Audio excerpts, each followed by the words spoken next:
Tehát nekünk az a törekvésünk, hogy a konfliktusainkat Lengyelországgal kezelhető szinten tartsuk.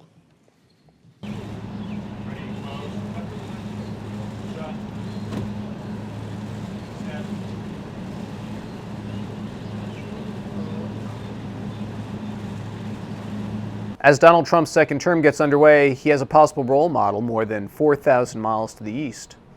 Hungary's Prime Minister Viktor Orbán has become an icon among conservative populists, like Trump, for creating what he calls an illiberal democracy in his country.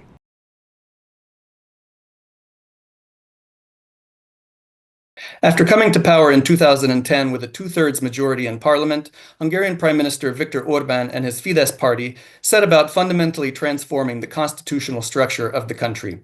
One of the first things they did was to go after the independence of the judiciary. They did that by lowering the retirement age of judges, which meant the dismissal of nearly 300 senior judges.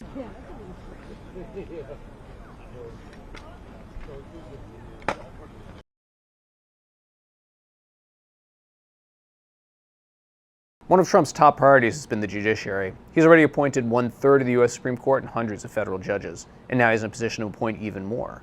Trump has also seized control of federal law enforcement and used it for his personal interests. He's fired lawyers who prosecuted Trump supporters for the January 6th attacks and wants the FBI and Department of Justice to investigate his political rivals.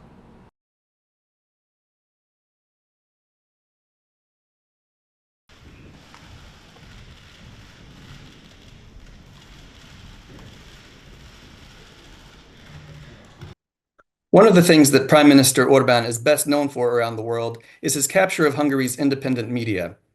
He's turned Hungary's public broadcaster into a mouthpiece which puppets the party line of his Fidesz party.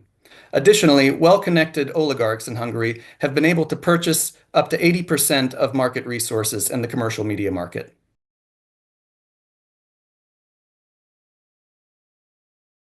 Trump's had a long-running feud with the media, calling journalists enemy of the people. He's applied pressure to the owners of media companies to make sure he gets favorable coverage. He's threatened to take away licenses of TV stations that air segments he does not like. His appointees are investigating National Public Radio and PBS, and he's threatened to prosecute Facebook founder Mark Zuckerberg.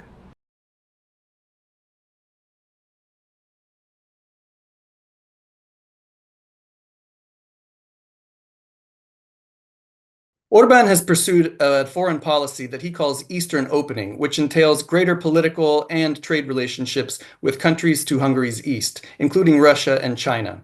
He's prioritized his relationships with these countries while portraying his allies in the European Union and the United States as hostile adversaries to Hungary.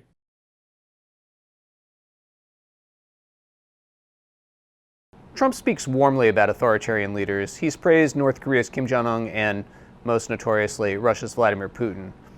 He's moved the Republican Party from advocating for global democracy to opposing liberal democracy.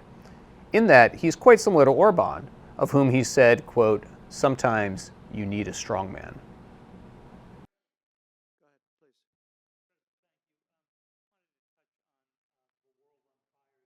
We don't need their cars. You know, they make 20% of our cars. We don't need that. I'd rather make them in Detroit.